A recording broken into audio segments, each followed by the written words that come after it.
हे बघ.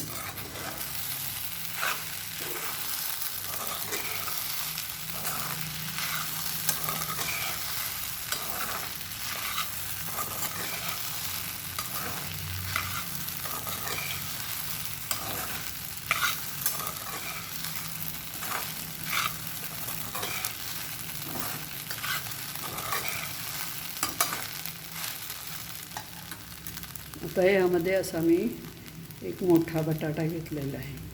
तो बटाटा मात्र चिरून न घालता कशा पद्धतीने घालायचा तो मी तुम्हाला दाखवते. की सालं काढून घेऊया.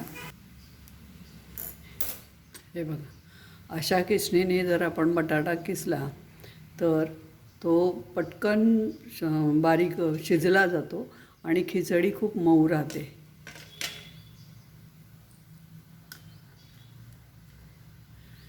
हे बघा, अशा किसणीने हे जे मोठे होल आहेत ना यांनी किसायचा, पटकन खिसला जातो.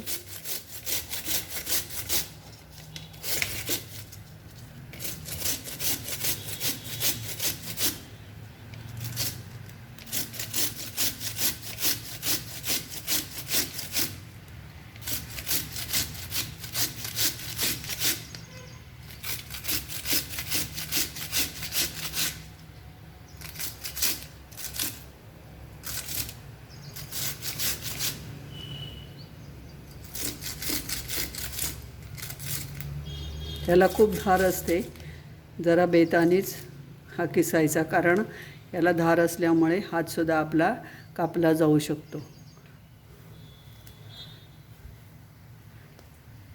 हे बघ, किती झटपट आणि सुंदर बारीक असा हा बटाटा आपला किसला गेलेला आहे.